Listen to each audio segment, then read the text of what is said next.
কুমিল্লার তুন ফিরিবের ফতত সড়ক দুর্ঘটনায় চট্টগ্রাম ১ মিরসরাই আসন নবনির্বাচিত সংসদ সদস্য নুরুল আমিন আহত।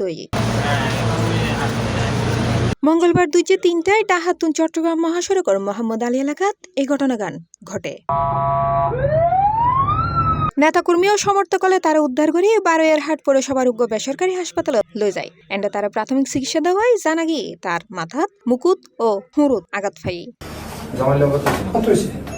বারোয়ারহাট পৌর বিএনপির সাবেক আহ্বায়ক দিদারুল আলম মিয়াজি হয় মঙ্গলবার ফজরত উগ্র ব্যবসায়ী খাজে কুমিল্লা যায় সংসদ সদস্য নুরুল আমিন। এন্ডেতুন ফিরিবের ফতত ২-৩টার দিকে ডাহাতুন চট্টগ্রাম মহাসড়কের মোহাম্মদ আলী এলাকাত উগ্র গাড়িরে বাঁচাইতে যায় তার গাড়িগান সড়ক বিভাজকত ধাক্কা লাগে। এতে ও মুকুট মাথাত ও হুরুত আঘাত পায়।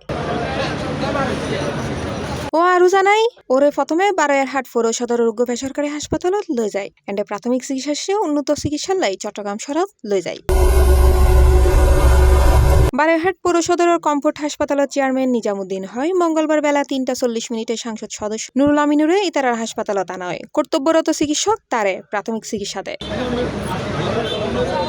C plus TV, Chittagong.